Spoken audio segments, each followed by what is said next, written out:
Collins Lugongo, here at WWF Kenya. I'm a brand ambassador who helps in marketing and raising funds for the organization.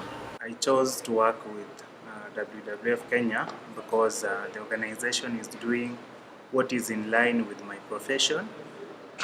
Professionally, I've done environment, and I'm also an environmentalist by passion.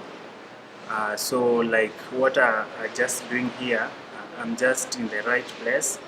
Then I'm also following the vision of the organization, which is to have that future that supports people and growth. And also they want to see, to stop that degradation of environment so that we have a sustainable future for the other generations. My name is Jedida Kimani, and I work in the Business Development and Communication Department. I am the individual giving officer, which is basically raising funds from individual givers, which is part of the private sector stream. I think for me, it's where I used to work before. WWF used to be our donors, so I used to read and watch a lot of videos of the great work that WWF does, and the impact and the difference they're actually making in the community and also in the world out there. So I felt it is something that I want to be part of, so that I can also bring my contribution to what WWF is doing, and also for my own growth. Keep Kenya Breathing is it's a tree planting campaign, and it's also a platform where we are reaching out to all the necessary stakeholders to partner with WWF to plant 1 billion trees. So it's also a platform where we raise awareness about the importance of trees and why it's important for every Kenyan to actually take place in tree planting. The importance of trees is to reduce the impacts of climate change. As we can see right now, the global temperatures are beyond 1.5, they're beyond even 2, and we want them to be below 2 degrees, at least at 1.5.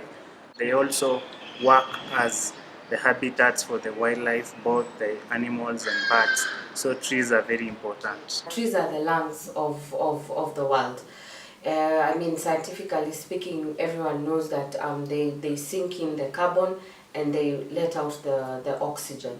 But the most important thing for me is the fact that they ensure that our taps are running with water. Because if we plant trees along in the water catchment areas, we are ensured that we're always going to have water. My name is Nashipai Orumoy. I'm the Communications Manager for WWF Kenya. So WWF was part of the celebrations for World Environment Day in 2018. This was celebrated in Kwale County, where the theme for the celebrations was about beach plastics. So it was about trying to reduce and reuse plastic, about 4 days of activities. So we had the planting of mangroves trees along the beach. We had cleanups along the Diani beach, which is one of the pristine beaches that we have in Kenya. And we also had a lot of community engagement on how they can be able to take up the role of cleaning and maintaining the beaches. Our entry point in terms of working with universities is we work with an organization called QESA. QESA is an organization that brings together all the wildlife and environmental labs in the universities in Kenya. We believe that the youth are the future of Kenya, and we need to be able to equip them with knowledge and capacity to be able to take up this role in future.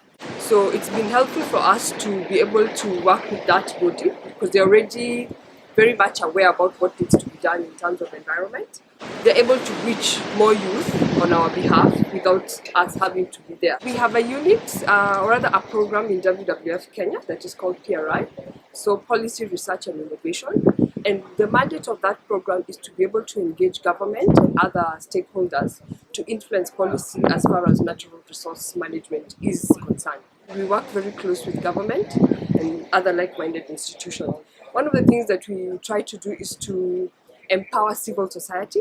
That's the people who are the custodians of the natural resources. So by empowering them, we are able to change or influence policies. My name is Drew McVeigh. I'm the Wildlife Crime Advisor for WWF, based in WWF Kenya. My job with WWF is to work on connecting people to make sure that we're working on all the different parts of wildlife crime. Connecting up with us with different partners but also connecting us with different parts of the world. So part of my job is to make sure that somebody working in Singapore has the information that they need, an understanding of what's happening in Africa, to be able to talk about what's happening. The plastic is something that WWF works on as a global issue, trying to reduce the amount of plastic that people are using and finding sustainable alternatives. The other thing that we're trying to do is work on coastal cleanups and working with communities that they can find something to use the plastic for. One of our key species in Kenya is marine sea turtles, which we're trying to look at how to conserve them. And to do that, there are a few different elements that we're trying to do. The first thing is to stop illegal fishing of turtles for meat. Many communities along Kenya's coastline eat turtles because they believe that they hold certain traditional medicinal values. But one of the biggest threats facing the turtles is overfishing and pollution in the seas. So overfishing means that their turtles get caught up in fishing nets and killed and drown. And then the other threat that they face is they consume plastic, thinking that they're jellyfish. As we have climate change and unregulated development, we see turtles losing nesting habitat. So it's really important that we work with developers to make sure that pieces of beach are protected and secured for turtles to breed on, and making sure that those hatchlings all hatch and make it back to the sea. My name is Martin Mulama. I work for WWF Kenya, and I've been in the field of conservation for over 20 years. My background is in environmental conservation. Rhinos are under threat, a couple of reasons. They declined by 84% within 14 years, and to date they have not even recovered to 90% of what they were 30 years ago. So the main reason for that decline then and to date still is watching for the horn. So that remains the biggest threat to date. Although there are other underlying reasons, such as adequate space that is safe and with the suitable habitat for them to be able to breed. One of the projects that they started fundraising for was the black rhino, and this was way back in the 1961. We have been able to support some of the interventions that are critical. Establishment of new sanctuaries from surplus populations, that means moving rhinos from one sanctuary to another. Critical things like establishing the rhino management information system, because you have to know what you're managing, and therefore you have to be able to know the numbers and the information that is being collected on a daily basis for you to be able to make the management decisions. Elephants in Kenya are threatened by, again, a number of things. Definitely there is the decline or loss through poaching, and poaching in this case is for the ivory, which is used for different things again.